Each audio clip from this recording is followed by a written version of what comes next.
Hello there, and welcome to Science for Sleep, where curiosity curls up beside calm and the soft hush of wonder settles over the world like nightfall. Tonight, we're wandering into the wild woods of time, into jungles not just of trees, but of ancestors. We're chasing a question that's puzzled more than a few midnight minds. If humans evolved from monkeys, then why are there still monkeys? It's the kind of question that seems simple, but echoes deep, like the call of something ancient. A vine that tugs not just at science, but at story, at who we are and where we came from. Maybe you've wondered this once in passing, or maybe it's always quietly hummed at the back of your mind.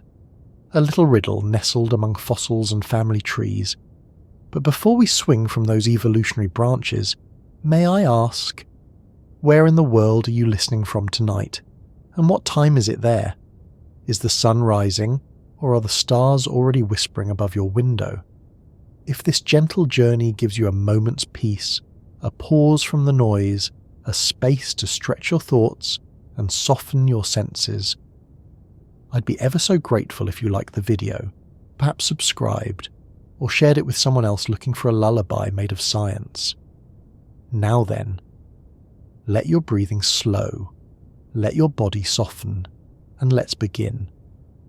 Because somewhere between apes and ancestry, between genetics and grandmothers, lies the quiet, complicated story of why we didn't descend from monkeys, and why they're still here anyway. We humans have a habit of placing ourselves at the centre of things. We do it quietly, unconsciously, like a reflex. Like the way a cat always seems to know where the warm spot on the bed is. It isn't arrogance, exactly, just familiarity. We see the world through the mirror of ourselves, and everything else becomes a kind of reflection.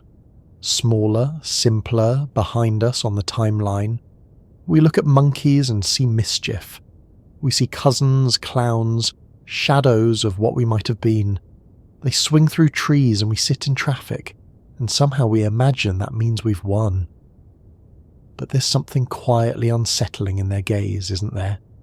That flash of recognition, that tilt of the head, that echo of thought in their eyes that feels a little too close, like looking through old family photos and realizing you still make your great-grandfather's expression when you're annoyed. And maybe that's why the question lingers. Why didn't they turn into us? A whisper of discomfort behind it. The suggestion that maybe evolution isn't a staircase, and maybe we're not the final step. Because here's the thing. We like to see progress as a path upward. One straight line from simple to complex, from crawling to standing to skyscrapers. A great unfolding story with us as the crescendo. Monkeys, then humans. Easy. But that's not quite how nature writes. Evolution doesn't care about plot twists. It doesn't aim for elegance or ego. It's not a ladder, it's a tree. A wildly branching, tangled, beautiful mess of a tree. And with just one twig on one branch, sprouted in a particular direction, because it happened to work.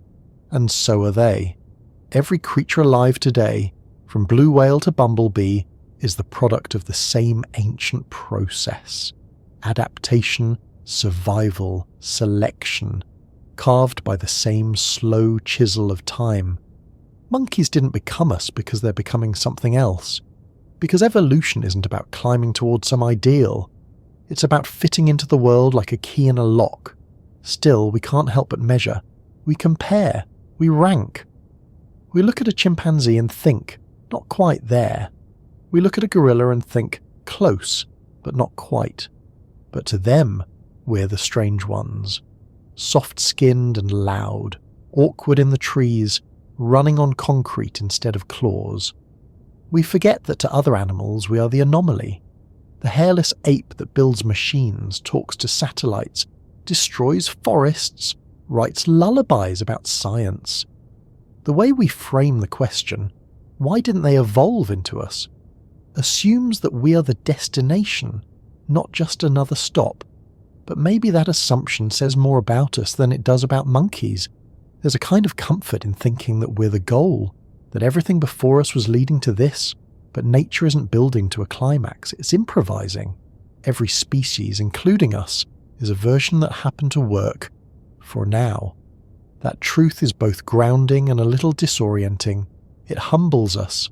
It tugs us gently off the pedestal we carved for ourselves and invites us to look sideways, not upward, to see the branches, to see the orangutan in the forest, the howler monkey in the canopy, the macaque bathing in a snowy spring, and recognize that they are not behind us. They are beside us. Parallel experiments in survival, just as valid, just as ancient, just as wondrous. We feel the need to ask the question because deep down, we want reassurance that the way we live is better, that civilization and shoes and smartphones mean we've made it. But evolution has no favourites. It only asks, does this work here now? In a forest, long arms and flexible feet are brilliant. On a savanna, upright walking is an edge. In a lab or a library, brains help. In a snowstorm, fur is a miracle. What's clever in one place is useless in another. We don't have tails, but they don't have war. We have Wi-Fi, but they have peace. And sometimes, when the world feels too sharp, too fast, too fractured, a part of us wonders if we really evolved past them at all. There's a reason monkey videos go viral. A reason we laugh at their antics and linger when they sit still, eyes blinking slowly in thought. We see them, and something ancient stirs. Not pity, not pride, recognition. They didn't become us, because they didn't need to. They are not failures, they are survivors. We didn't outgrow them, we diverged. And somehow, knowing that we share not a path, but a route, makes the world feel a little more connected, a little more alive. So if you've ever asked that question, if the words, "Why are there still monkeys?" have ever fluttered through your thoughts, you're not alone. But maybe now the question feels different, less like confusion, more like wonder. Because what we're really asking is, how did we all come to be so similar and so beautifully not the same?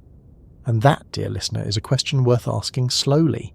Long before we had biology textbooks, before fossils were named and theories took shape, humans tried to explain the living world in stories. We looked out at the creatures around us, the birds, the wolves, the monkeys, the strange elegance of a snake's movement, the way a chimpanzee holds a stare, and we did what we do best. We imagined. In myth after myth, animals were never just animals. They were messengers, gods, tricksters, ancestors. They wore our faces, our fears, our fire. In some cultures, the line between beast and being was not a line at all. It was a circle, a cycle, a breath shared between forms. In the myths of the Yoruba people, Orisha spirits walk the earth wearing animal skins, shifting between shapes like rain turns to mist. In ancient India, Hanuman, the monkey god of strength and devotion, leapt across oceans, lifted mountains, and whispered to kings. To call him less than human would be to miss the point entirely. He was divine because he was monkey, not despite it. In some indigenous North American traditions, animals were teachers, each one a living metaphor, the bear for power, the eagle for vision, and the monkey, often a symbol of joy, of mischief, of adaptability, a nod to the idea that cleverness comes in many coats. In Japanese folklore, monkeys were mountain spirits, sarugami, capricious and clever, sometimes dangerous, but never dismissed. To ignore them was to court imbalance. Even in Christian medieval bestiaries, those illustrated guides to morality and monsters, the monkey was more than just a beast. It was used as a mirror, a reflection of human foolishness, of vanity, desire, play, a creature too close for comfort. You see, throughout human history, monkeys have been many things, but they've never been just animals. Because deep down, we've always sensed that strange nearness. The way their hands curl, the way they grieve and learn and play tricks, the way a mother macaque rocks her baby, just as you were rocked once, we noticed. And we told stories. Of course, not all the stories were gentle. As science emerged and empires grew, our relationship with monkeys, and with the idea of evolution, became tangled in new, uneasy ways. In the 19th century, when Darwin first published On the Origin of Species, the world was not quite ready. The notion that humans might share ancestors with apes was, to many, unthinkable. Blasphemous, even. Caricatures began to appear. Darwin himself was drawn with a monkey's body, as if to mock the very idea of kinship. Science was whispering, but ego was shouting. Still, some cultures embraced the connection. In parts of Asia, monkeys were venerated, respected, protected. In Hindu temples, they still roam freely, eating offerings, stealing snacks, reminding visitors of the divine mischief woven into the world. And even in the West, as understanding deepened, the imagery softened. Planet of the Apes aside, we started to see apes not as failed versions of ourselves, but as cousins on a different path. Not steps behind, but steps beside. It helped, too, that they were undeniably charming. Coco the gorilla, learning sign language, cradling kittens and crying when they died. Washer the chimp using words to ask for hugs. Even the mischievous monkeys in YouTube videos, grabbing phones, mimicking tourists, flashing teeth that somehow look like smiles. We began to see not just behaviour, but personality. Not just instinct, but intention. And once that door opened, once we admitted that they were not so different from us, 1,000 quiet questions slipped through. If they can love, if they can mourn, if they can laugh and lie and learn, then where do we draw the line, and why do we need one at all? Because here's the truth whispered through centuries. The idea that monkeys should have become us is rooted not in biology, but in bias. It imagines a single track of progress, a ladder with us at the top. But ladders are human things. Nature prefers trees. Wild, branching, glorious trees. Evolution doesn't promise better, it promises fit. What works, stays. What doesn't, fades. And what's brilliant in a rainforest might fail miserably in a desert or a city or a boardroom. The macaque that fishes for yams in Japanese hot springs has no need for philosophy. The gibbon that sings love songs through morning fog does not long for spreadsheets or space travel. They are living, thriving, continuing stories. And their survival is not a prequel to ours. It's a parallel tale. Of course, there are cultural echoes of this confusion, even today. You might hear someone say, if we came from monkeys, why are there still monkeys? And it sounds innocent enough. But beneath it lies a misunderstanding, a relic of a time when people thought species transformed one into another like coins changing hands. As if evolution were a magic trick. One moment an ape, the next, abracadabra, a human. But that's not the rhythm of nature. Evolution is not a flip of the switch. It's the dimming and brightening of many lamps, over millennia. Species don't step aside to let others through. They adapt to their own niches, or vanish. So when we wonder why monkeys are still here, the answer is simple. Because they're doing just fine. And perhaps, in the quiet of night, when we feel far from our roots and unsure of our place, it's comforting to know that our cousins are still out there, chattering in the canopy, swinging from limb to limb, reminding us that not every path leads to the city. Some lead back to the trees, and not because they're behind us, but because they never needed to leave, because what they became was not a failure of progress, but a triumph of presence. In mythology, in history, in culture, the monkey remains a mirror, reflecting our movement, our mischief, our minds, and maybe, just maybe, our need to ask why they didn't become us is less about them and more about us wondering if we've truly become who we're supposed to be. So, if monkeys didn't turn into us but we share something in common, what did happen? Let's look not through the lens of myth or metaphor now, but through the quiet microscope of science. Still gentle, still slow, still wrapped in wonder. First, a clarification. The phrase, humans evolved from monkeys, isn't quite accurate. Not because it's wildly wrong, but because it's blurry. It's like saying you evolved from your cousin. You didn't. You both evolved from a shared grandparent, a common ancestor. And that's the core idea. Humans didn't evolve from modern monkeys. We and monkeys both evolved from a long extinct ancestor, a species that lived millions of years ago, that was neither quite human nor quite monkey, but something older, something in between. Picture a tree again. Not a Christmas tree, neat and narrow, but a sprawling old oak, thick with twists and tangles. Your branch, our branch, is just one among many. Humans, chimpanzees, gorillas, orangutans, baboons, macaques. We're all twigs sprouting from shared limbs. Those limbs are called lineages, and the places they split are called divergence points. Think of them like whispered farewells. Millions of years ago, a population of early primates split. Some stayed in the trees, some began to walk, some drifted into forests, others onto grasslands. With time, with isolation, with mutations and pressure and change, those separate populations became distinct, new shapes, new minds, new paths. One of those branches would eventually become us. But evolution doesn't erase the others. It doesn't demand that one survives instead of another. It simply allows what works to continue. So modern monkeys didn't miss the mark. They're not behind or beneath. They're exactly where they need to be. The current form of their own long and winding lineage. The term monkey itself isn't even scientific. It's a human convenience. A word we use to group together certain primates based more on looks than on strict biology. In evolutionary terms, we divide primates into a few broad groups. There are the prosimians, like lemurs and tarsiers, more ancient, more isolated, still dancing through moonlit forests in Madagascar. Then there are the monkeys, split into New World and Old World varieties. New World monkeys live in the Americas.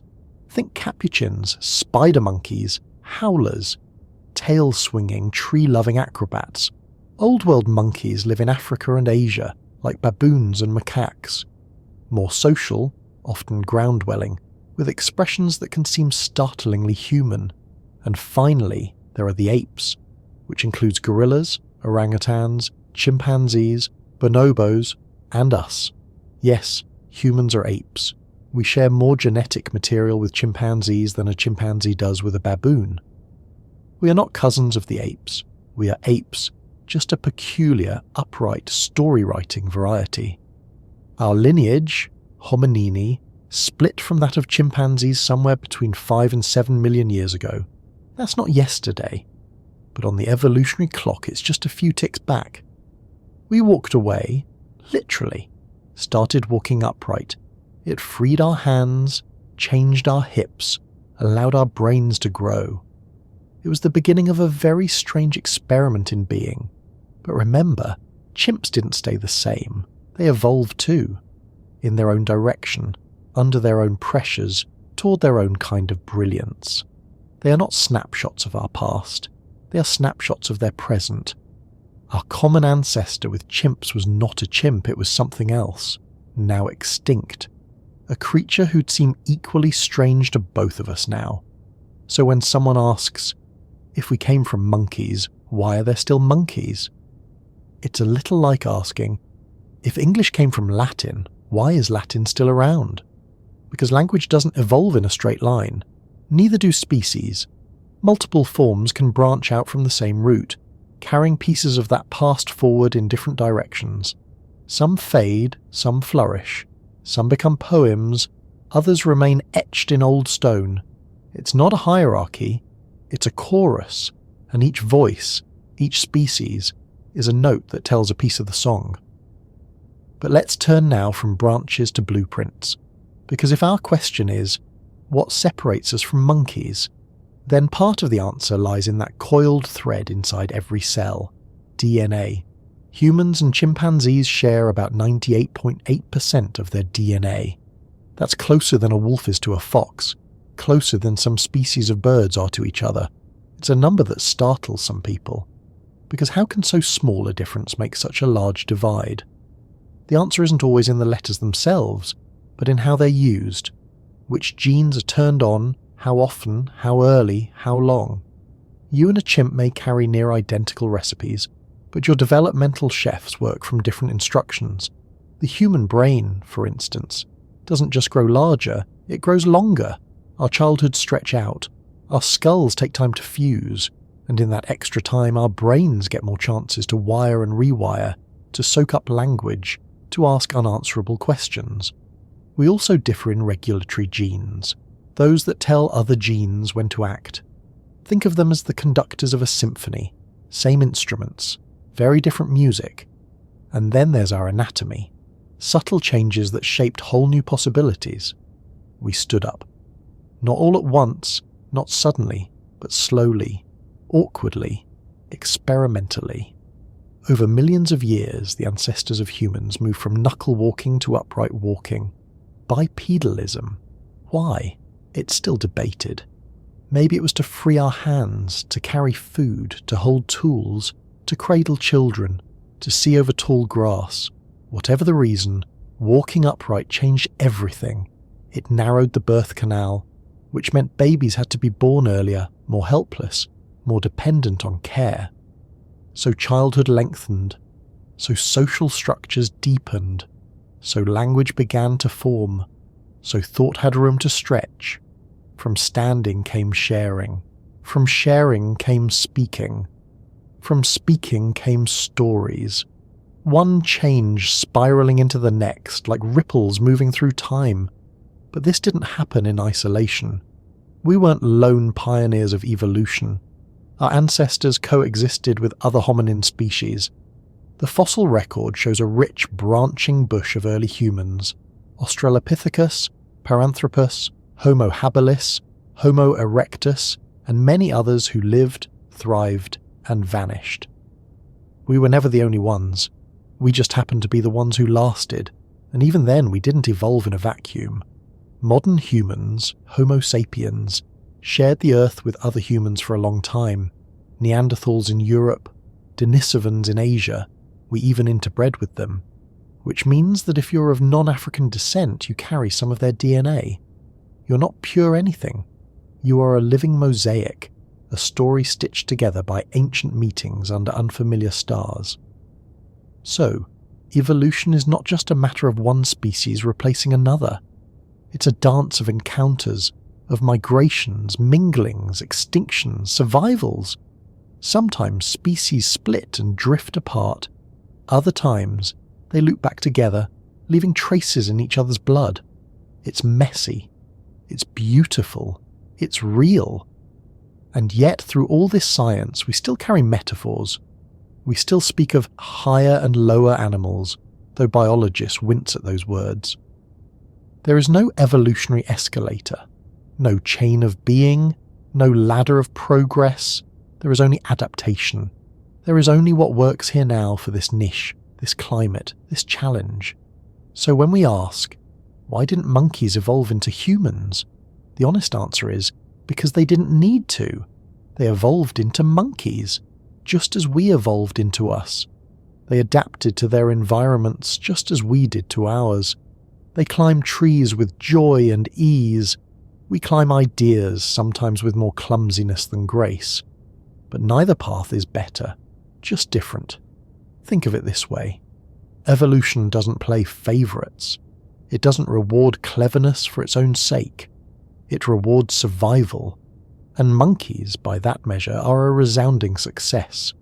Millions of years of thriving, of grooming and foraging and leaping and loving, of raising young and solving puzzles and navigating forests with a grace we lost the moment we stood up. In fact, if Earth were wiped clean tomorrow and life began again, there's no guarantee anything like us would reappear. But monkeys, they just might. Because what they are works. And in a way, that's what evolution honours. Not ambition, not complexity, not intelligence for its own sake, just fitness. In its quiet, local, deeply specific form. You might say evolution is less a journey and more a balancing act, and monkeys, with their quick minds and nimble hands, have kept their balance beautifully. By now, the picture is starting to take shape. Not a line from monkey to human, but a forest of paths, each shaped by its own sun and storm. But what is evolution, really? Not the idea, not the metaphor, but the actual engine, purring along in the background of every living thing. Let's begin softly with the basics. Evolution, in its essence, is change in a population over time, specifically a change in the frequency of certain genes, the stretches of DNA that act like tiny molecular recipes for building life, and the driving forces behind it. There are several, but let's walk through the forest gently, one step at a time. Natural selection is perhaps the most famous. The idea, first whispered by Darwin and Wallace, is both simple and astonishing. If some individuals in a population have traits that help them survive or reproduce better in a given environment, they are more likely to pass those traits on.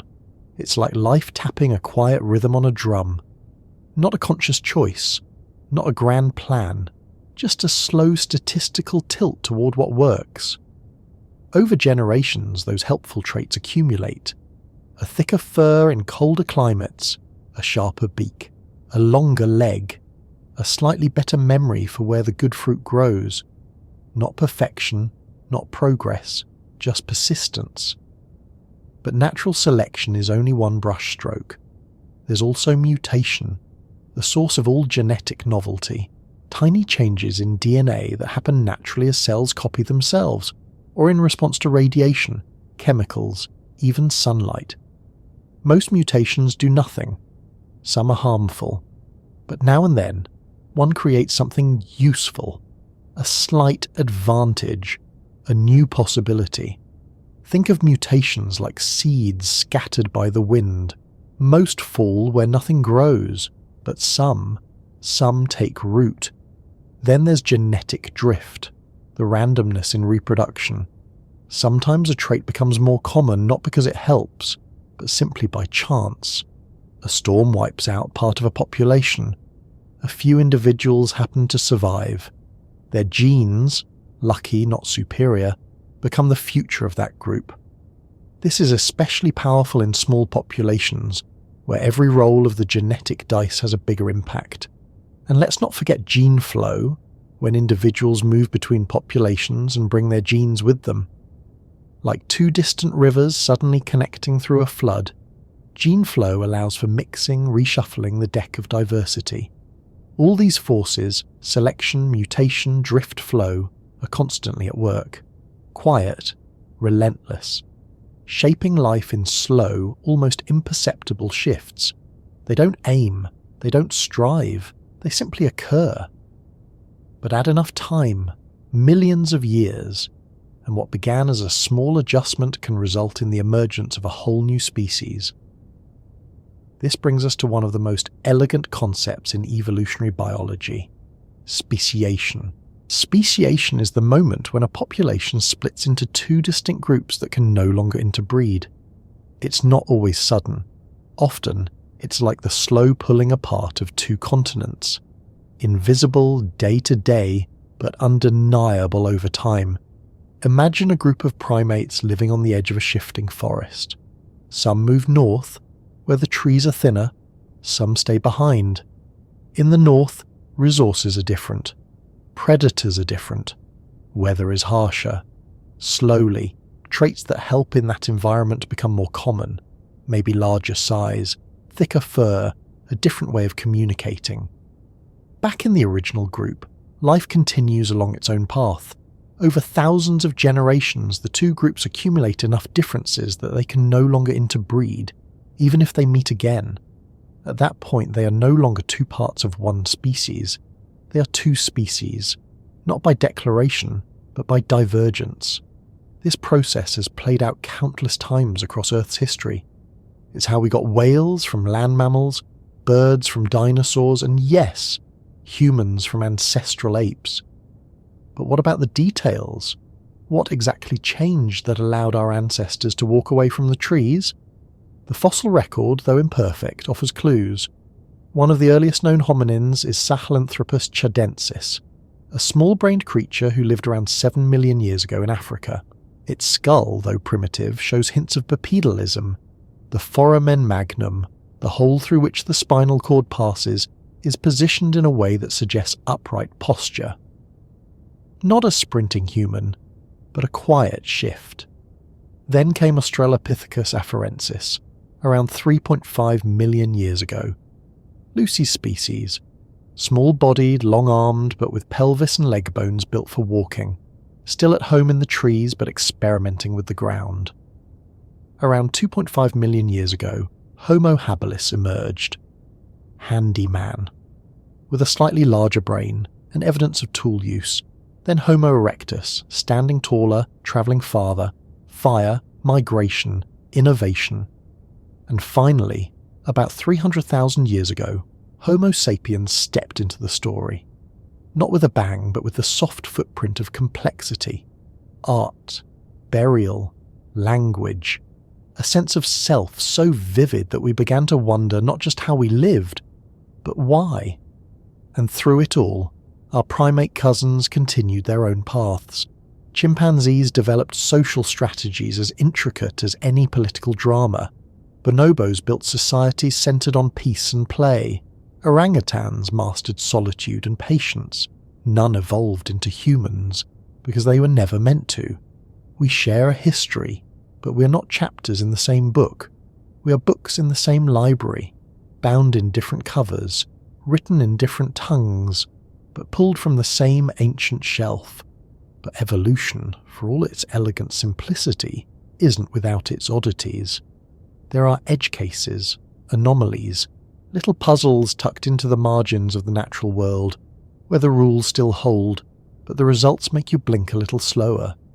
Take, for instance, convergent evolution, when unrelated species living in similar environments develop similar traits: sharks and dolphins, bats and birds, octopuses and human-like eyes. It's as if the world whispers the same problem into different ears and receives similar answers written in different dialects of DNA. In the primate world, convergent traits show up too. Capuchin monkeys, small, New World primates, are startlingly intelligent. They use tools, solve problems, even wash their food. They're not closely related to apes, yet their behaviour mirrors ours in ways that feel oddly familiar. This tells us something humbling.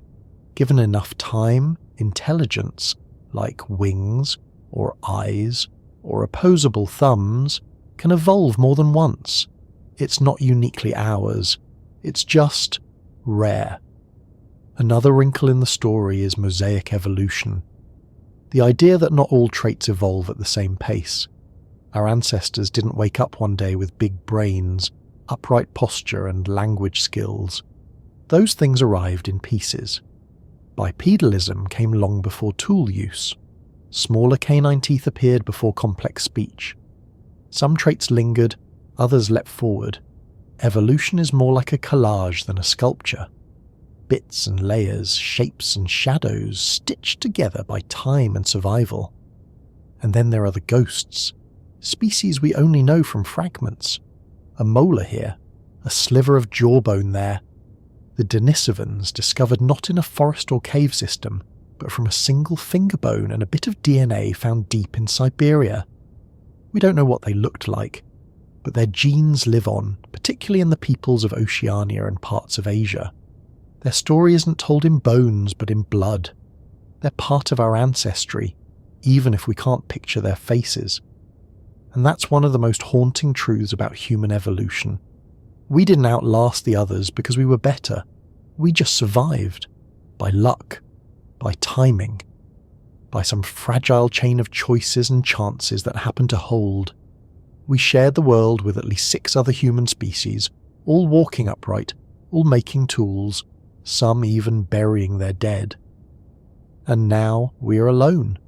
We're the last branch of a once busy tree, but the roots are still shared, the echoes are still loud. In labs and field sites, scientists continue to untangle this branching story. They analyse fossilised footprints, they scan skulls with lasers, They sequence ancient genomes letter by letter. And still, the question comes, why didn't monkeys become us? And the answer, again and again, is a soft shrug of science. Because evolution doesn't work that way. Because they became what they needed to be. Because we became something else. Because every species alive today is the result of a different solution to the same question. How shall I live here? And even now, evolution hasn't stopped. It never does. Our bodies are still adapting. Our brains are still shifting. Some scientists believe we're getting taller. Others that we're trading brain power for energy efficiency. Our pinky toes, our wisdom teeth, our appendix. They whisper stories of what used to be useful and what now just is.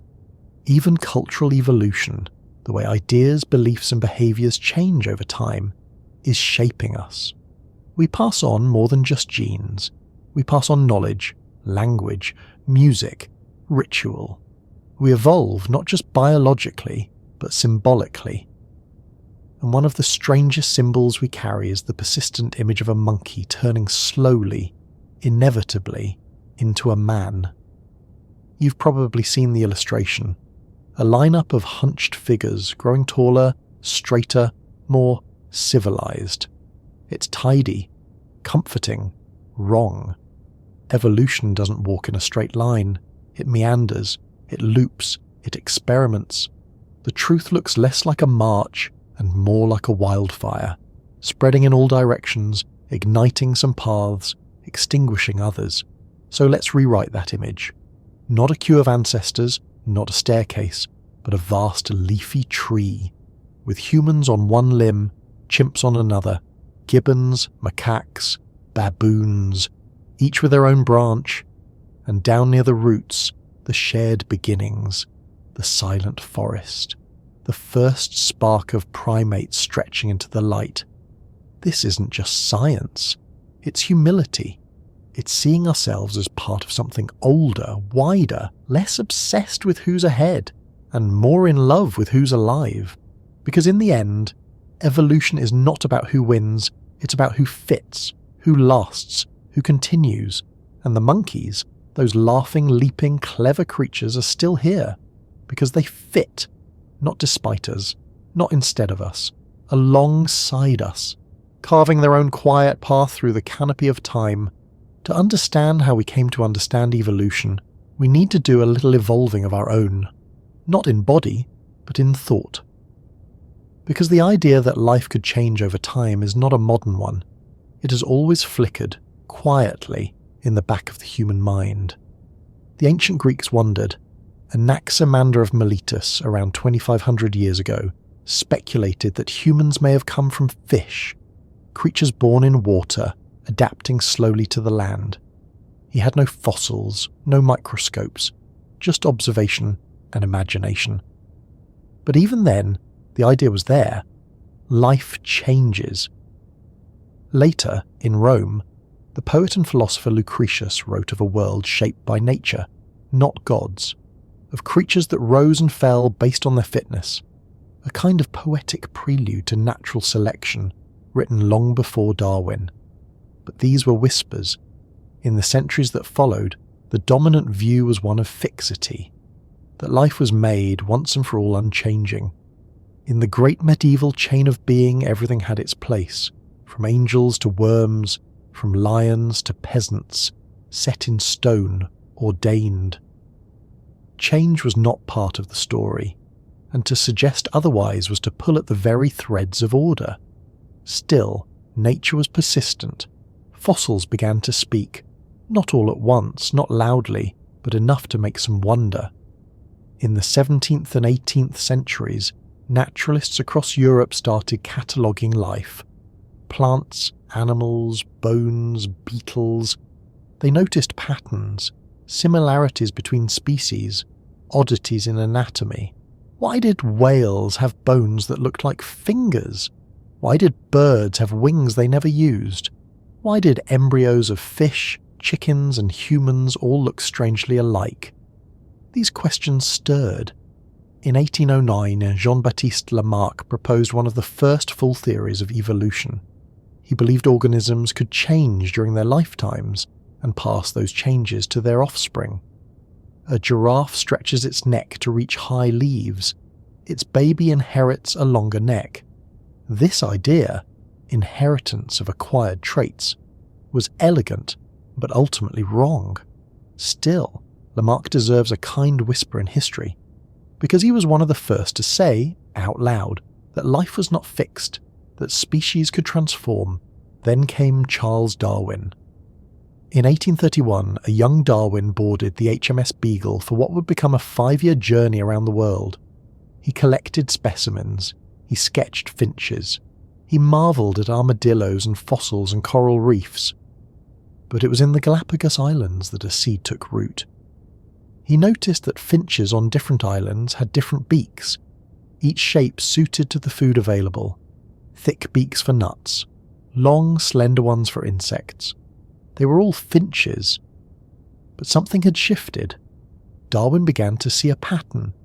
Not divine tinkering, but natural pressures. He spent the next 2 decades refining his ideas, gathering evidence, questioning himself. In 1859, he published On the Origin of Species. The book landed like a stone in still water, and the ripples have never stopped. In it, Darwin laid out a mechanism, natural selection. Variation exists within populations. Some traits help individuals survive and reproduce.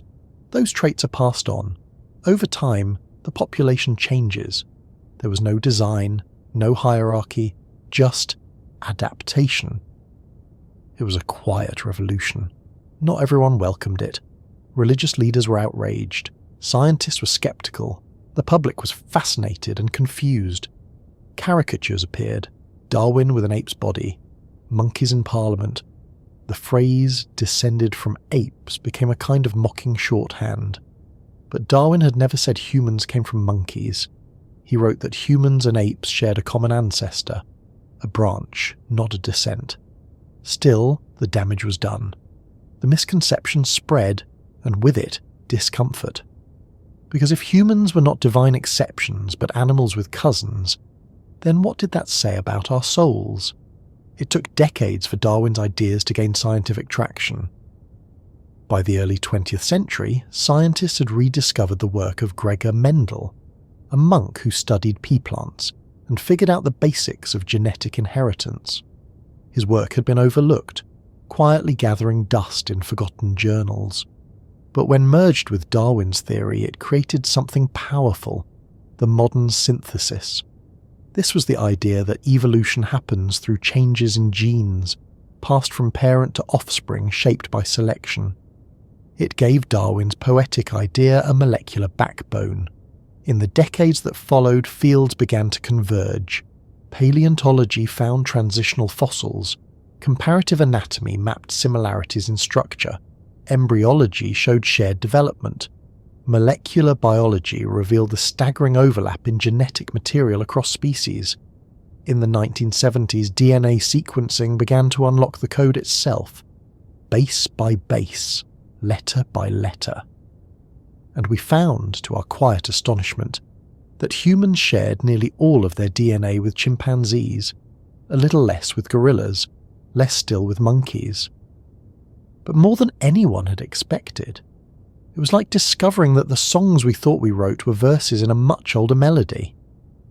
In 2001, the Human Genome Project published a draft of our entire genetic sequence, 3 billion letters, a map of what makes us us.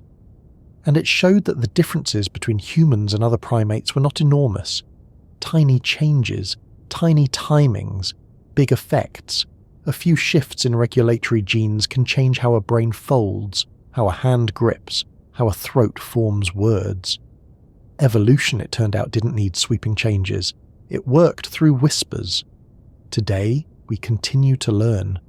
We extract DNA from ancient bones. We model climate shifts. We 3D scan skulls and simulate population genetics on supercomputers. And every answer leads to more questions. What role did fire play in shaping our diet and our brains? Why did Neanderthals disappear while we survived? How did language emerge, and why only in us? The story of evolution is no longer one of doubt, but it is still a story of wonder. We no longer debate whether it happened. We ask how, why, when, where, and always. What does it mean? Because in tracing the history of our understanding, we don't just learn about science. We learn about ourselves, our fears, our egos, our capacity for curiosity, and our resistance to change. We see that knowledge is not a straight road. It loops, it doubles back, it gets lost in fog, then stumbles into light, and perhaps most beautifully, it never ends. The monkeys didn't become us. We didn't win, but we did, somewhere along the path, learn to wonder where we came from. And that wonder, that quiet hunger to understand, might be our most human trait of all. Somewhere along the winding paths of evolution, one species looked up from its shelter into the night sky and asked, "Where did I come from?"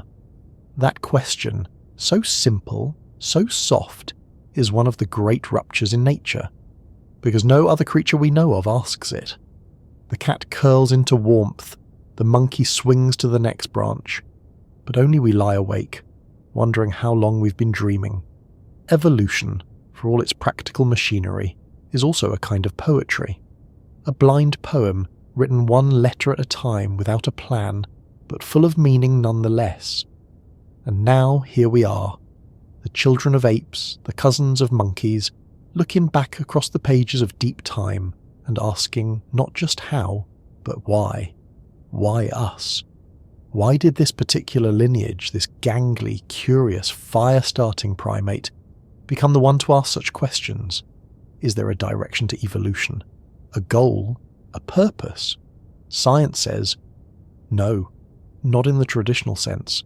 There's no target on the horizon, no upward arrow, no destined endpoint where creatures become conscious and everyone applauds. Evolution is reactive, not intentional. It's an algorithm without awareness. It doesn't try to make intelligence. It just stumbles into it when the conditions are right. But still, here we are. And from our tiny perch on one limb of life's tree, we gaze out, not just across space, but across time. We wonder if evolution is still shaping us, not in bones or fur, but in behavior, in empathy, in thought. Some scientists believe we are now entering a new evolutionary phase, not shaped by natural selection, but by cultural evolution. Ideas, after all, behave a little like genes. They mutate, they spread, they compete for attention, they replicate. A story, a tool, a habit. Each can be passed from one generation to the next without changing a single gene. And that means that some of what makes us human may no longer be found in our DNA, but in the way we tell stories, the way we gather, the way we dream of better ways to live. We've become creatures who can edit our environment, alter our diets, reshape ecosystems. In some places, we've even begun editing genes. It's a strange turn of the spiral, life creating a species that can now rewrite the code it came from. And that raises the question, if we can control our own evolution, should we? If we could make ourselves more cooperative, less violent, more intelligent, what would we lose in the process? Would we be human still? And if monkeys had taken a different path, if a few branches had bent just slightly another way, might they have asked these questions instead? Might a planet have bloomed where gorillas built temples and orangutans studied the stars? The truth is, evolution doesn't guarantee outcomes. It offers possibility. And consciousness, for all its majesty, is not the end game. It's just a current condition, a strange one, a lonely one, but not inevitable. That's perhaps the most humbling idea of all, that we might not be the goal of nature, that we are not its masterpiece, just its odd, articulate experiment. And yet, does knowing this make our experience any less meaningful? Does the fact that your ancestors were apes make your joy any less joyful? Your grief any less real? Of course not. In fact, it makes it more precious, more miraculous, Because every moment of compassion, every symphony, every sacrifice, every whispered bedtime story, all of it arose from a lineage that once leapt from branch to branch, unspeaking, unthinking, alive in the green hush of forests, and now, those same hands type equations, cradle children, paint galaxies in oil and digital light. The same eyes that once scanned for predators now scan the stars and wonder if we're alone. And in all this pondering, we begin to see that the story of evolution isn't just about biology. It's about time, deep time, slow time, the kind of time that turns stone to sand, that folds mountains, that creates languages from grunts and cities from campfires. It's hard to hold that scale in the mind, to really feel it. But maybe, just for a moment, you can, right here, right now, as you sit or lie in stillness, as your breath slows. You're not just you. You're the end of a thread woven through billions of years. You're the latest verse in a poem still being written by water, by sunlight, by genes and dreams. And yes, the monkeys are still here. Not because they failed to become us, but because they didn't need to. They are not our unfinished versions.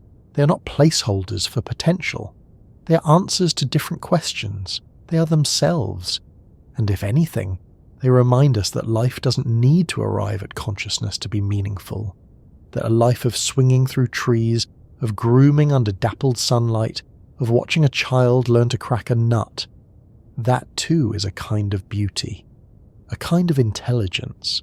Maybe not the kind that writes symphonies, but the kind that knows when fruit is ripe, when danger is near, when trust is needed. And isn't that enough? So as we ponder the grand questions, what are we? Why did we rise? Is there purpose in our path? Perhaps we can also hold a quieter thought, that life doesn't need a purpose to be beautiful, that survival is itself a kind of art, that the story of life is not a competition, but a collaboration, and that if we listen closely, the monkeys might still have things to teach us, about play, about presence, about being alive without needing to understand every detail of why. We can imagine parallel worlds, speculative futures, even spiritual meanings. But right now, in this moment, maybe the most profound truth is the simplest. You're not apart from nature. You are part of it, not above it, not after it, just in it. A chapter, a branch, a note in the long, strange music of life. And that, perhaps, is what makes this knowledge comforting. Not cold, but warm. Not diminishing, but expanding. To know that we are not the centre, just a circle, spinning gently, alongside many others, in the soft turning of the world. It's one thing to ponder evolution in the abstract, in fossils and forests, in ancient bones and branching trees. But how does it touch us? Here, now, when you brush your hair from your face, when you yawn, when your baby wraps their fingers around yours, how close is the ape inside? Closer than we tend to notice. Because even though evolution feels like something distant, buried in textbooks and time, its fingerprints are everywhere. In your spine, in your goosebumps, in your love of ripe fruit, your startle at loud noises, your craving for warmth. You carry your ancestors with you everywhere you go. Think of the way your hand grips a coffee cup, the way your thumb wraps around the handle. That motion is ancient. The grasp reflex evolved for swinging from branches, for safety, for mothers holding infants and infants holding on. Babies still come into the world clenching their fists around fingers with surprising strength. A small echo of a time when holding on meant not falling. Or think of laughter. That sudden exhale, that scrunched face, the contagious joy. Laughter exists in other primates too. Chimpanzees pant when they play. Gorillas giggle when tickled. It's not language, it's something deeper. A signal of safety, of bonding, of this is fun, not threat. Your own laughter isn't just a social quirk. It's a survival tool that grew out of connection. And what about your taste? Your love of sweetness? That too is a relic. Fruits rich in sugar were signals of nutrition and energy. Monkeys developed a keen sensitivity to it, a sense of what was ripe, what was ready, what was worth climbing for. Today, we still chase that same sweetness, not in the jungle, but in jars and packaging, in cupcakes, in memory. The environment's changed, but the craving stayed. And then there's fear, the jump you feel at a sudden noise, at movement in the corner of your eye. That's your amygdala flaring awake, a small almond-shaped structure in your brain shared across species ready to save your life. Once it warned of leopards. Today it tenses at deadlines, at emails, at unknown numbers on your phone screen. The predator is new, but the system is old. Even your posture holds ancient knowledge. Your spine, curved, coiled, was built for movement, for balancing upright, but not for chairs, not for desks, not for the long hours we now spend immobile, staring at screens. Sometimes our bodies hurt not because they're failing, but because they're remembering, because evolution hasn't caught up with laptops and elevators. And what of language? That symphony of sound and syntax. Surely that is uniquely ours. Perhaps, but the roots run deep. Monkeys and apes use gestures, facial expressions, vocal calls. They warn, they flirt, they reassure, they even deceive. Some vervet monkeys have different calls for different predators. One for eagles, another for snakes, a third for leopards. That's not just noise, that's vocabulary. We didn't invent communication, we expanded it. And now, centuries later, we sit around tables, or across continents, sharing podcasts, bedtime stories, and whispered theories about where it all began. Our rituals too are echoes. The way we gather, the way we groom. We may not pick bugs from each other's hair, but we do check in. We hug, we fix each other's collars, we braid each other's hair. Small acts of care, of closeness, of trust. These are not just cultural, they are biological. Behaviours honed over millions of years in tight-knit groups, where survival meant belonging. Even play, the simple act of silliness, has evolutionary value. Monkeys play. Apes wrestle and chase, not just for fun, but for practice. Through play, young primates learn limits, test strength, build bonds. You did the same once, rolling on grass, making faces, laughing until your sides hurt. You weren't wasting time, you were learning to be human. Or rather, you were learning to be primate. The modern world, of course, layers over all of this. It builds cities and schedules. It demands stillness. It tells you to ignore instincts, to resist impulse. But under the clothes and codes, you're still an animal, still responding to light and sound and scent, still walking upright because your ancestors once stood to peer over the tall grass. Sometimes, evolution bumps into modern life. Like with our sleep. We sleep at night because our ancestors were diurnal, active in daylight, resting in darkness. But many monkeys and apes take naps throughout the day. Short bursts, social rests.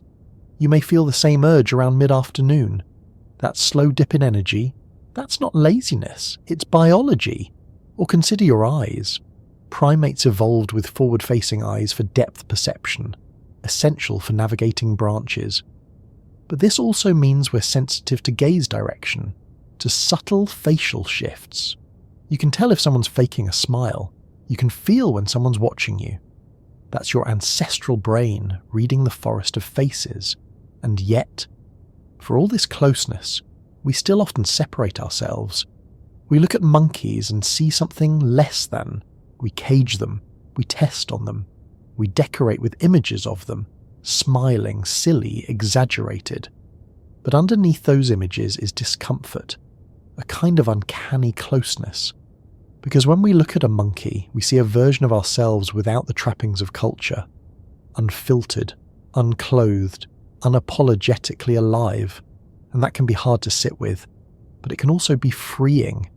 Because if we recognise the monkey in us, we might also reclaim a kind of softness, a permission to play, to move, to make noise, to be social creatures in a world that often forgets how to connect.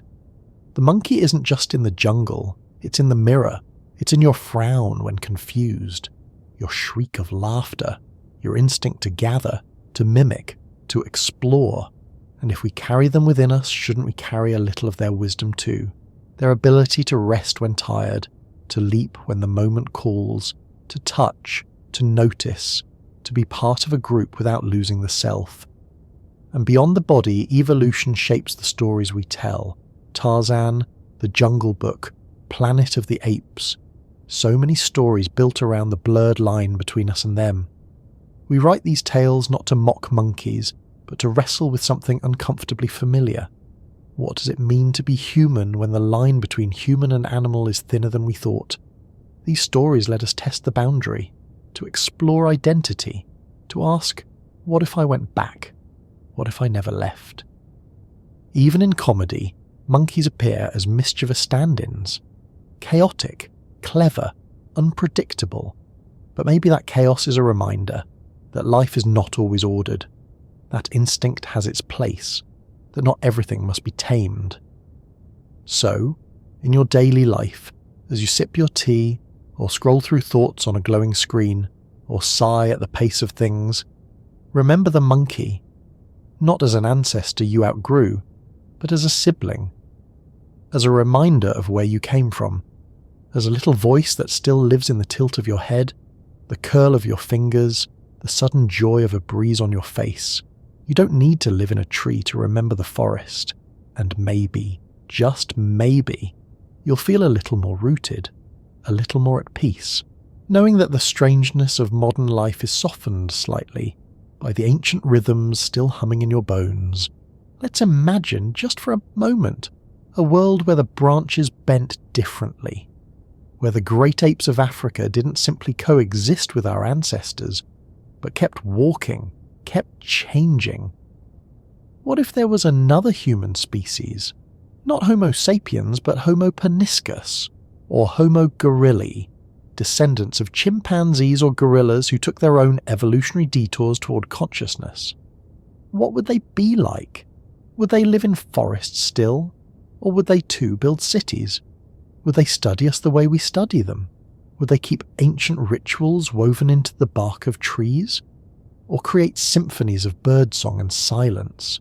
Would their art smell like wet leaves? Would their language include scent, the way ours includes story? And would we be friends or rivals? The thought is dizzying, that just a few different pressures, a few altered mutations might have led to a world where another species sits by a window right now, wondering if we could have been more. It's the quiet paradox of evolution, so full of chance and yet, once it happens, so certain in its outcome. So we ask, what if evolution started again? Say, a great reset, a cataclysm, a cooling or warming, a silence that empties the land, and once again, life begins to climb. Not humans this time, not monkeys either, but maybe dolphins, already clever, already social, masters of sound, of play, of culture. Could they one day build? Could they learn to write, to wonder?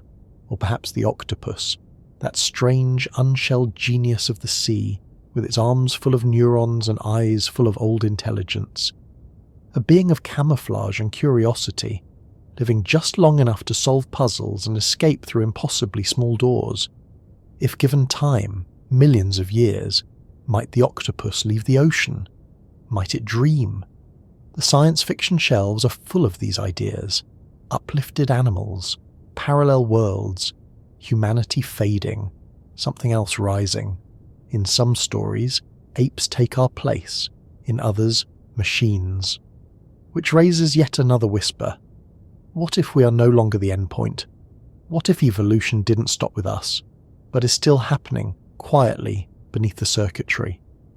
Our tools are growing minds of their own, algorithms that learn, robots that move with grace, neural nets that mimic our thoughts and occasionally surprise us.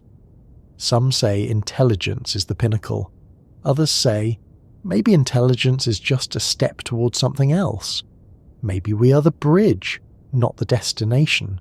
Maybe evolution's next act is digital, or synthetic, or distributed in ways we haven't even imagined. It's not hard to picture. A future where consciousness no longer requires a body like ours, where memory lives not in cells, but in circuits, where life writes itself in code, not chromosomes. And what of the monkeys? In these futures, do they survive? Do they change? Do they someday ride rockets alongside the children of humans? Or are they the last guardians of a more ancient way? Left behind, perhaps, but peaceful, unbothered by the rush, still swinging through sun-dappled trees long after our satellites fall. You see, time travel isn't just about going backward. Sometimes it's about imagining sideways, other branches, other outcomes. What if long ago we had stayed in the trees? What if we had never stood up? What if fire had scared us instead of seducing us? Would we still have thoughts? Would we dream? Would we wonder about who we might have been? Or would we be perfectly content to feel the sun on our backs and never ask a single question? And what about memory? Sometimes it feels like a kind of time travel, a way to step back, not in body, but in feeling. And monkeys do that too. They remember kindness. They mourn. They even recognize themselves in mirrors. Self-awareness, the very spark of I am. It lives in other beings, which leads to one final dream. What if consciousness isn't rare? What if it's everywhere but different? What if each species has its own version of wondering, not in language, not in philosophy, but in feeling? A raven watching its reflection, an elephant standing still at a grave, a bonobo holding a lost one. Perhaps consciousness isn't a switch. Perhaps it's a light that flickers at different brightness in different places, and we are just one room where the lamp burned bright. The science, of course, is careful, measured. It tells us what we can observe, what we can test, what we can repeat.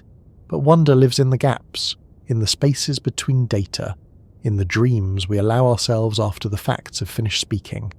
And evolution, for all its rules and rhythms, leaves plenty of room for what-ifs, for stories, for soft speculations about what might have been and what still could be. So as you lie here, perhaps close to sleep, perhaps lost in thought, consider this. What if somewhere, in another world, a different primate asked their own bedtime question? What if a chimpanzee, a million years farther down their own path, sits in a quiet room and wonders aloud, why didn't humans evolve into us? And so, here we are, not at the end of the story, but at one of its many still places, a pause in the telling, a breath before the next chapter begins. We've wandered through evolution, not as a sequence of facts, but as a kind of dream, a drift through time and memory, biology and imagination. We asked why monkeys haven't become us, and found instead a better question waiting quietly beneath. Why did we think they needed to? Because now we know they didn't. They are not unfinished humans. They are not steps we left behind. They are complete in their own way, whole in their design. Like us, they are survivors of time's long tide. They've changed, adapted, held on. And while we built cities and sent signals to the stars, they carved their own paths, through forest, through silence, through lives just as rich in their own rhythms. We are not the destination of life. We are just one of its voices.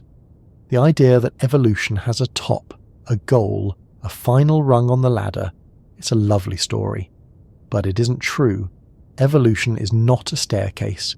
It is not a competition. It is not a prize to be won. It's a tree, a vast, reaching, ever-branching thing, and on it, each leaf glows with its own kind of meaning. The lemur, the gibbon, the spider monkey, the gorilla, you. Each one the current version of something ancient and unfinished. There are no higher forms, only different ones. There is no more evolved, only differently adapted. The monkey is not a failed human. The human is not a crowned monkey. We are cousins, not in theory but in blood. And knowing that, truly letting that knowledge settle, has a strange effect. It makes the world feel fuller, not smaller, not lesser, just shared. That every face we meet, furred or not, holds a spark from the same original fire. That every hand that grips, every gaze that lingers, every lullaby, every howl is an echo of the same early song. It's humbling, yes, but also comforting, because it means we're not alone in this great turning of time. We're part of a pattern older than memory, a rhythm, a web, a soft inheritance passed from life to life, through gesture, through instinct, through DNA, and the simple desire to go on. Even your breath right now, slow, quiet, is part of it. The breath of an animal trying to rest, to understand, to feel. You carry within you the entire history of your lineage, the bones of swimmers, the heartbeat of tree dwellers, the eyes of watchers, the hands of makers, the voice of one who wonders that you are lying here now, wrapped in blankets, listening to the story of why monkeys didn't become humans. That is not a small thing. It is the very evidence of what evolution can do. Not just build bodies, but questions. Not just movement, but reflection. You are the story wondering about itself. And when you walk through the world tomorrow, or next week, or whenever the mood finds you, perhaps something in your gaze will have changed. Maybe you'll see the curl of your own fingers as something older. Maybe you'll notice the posture of a squirrel, or the way a child giggles and feel it echo somewhere deeper. Maybe when you see a monkey, in a photo, in a zoo, in your memory, you'll feel not curiosity but kinship, and that will be enough. Because what evolution teaches us, if we listen slowly enough, is not that we are special, but that we are connected. That the distance between us and the rest of life is not a wall, it's a thread, and that thread can stretch without ever breaking. We're not above the animals, we're of them.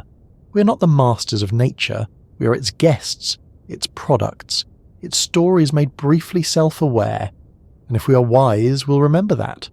Not just in museums, but in our choices, in our kindness, in the way we care for the world that shaped us.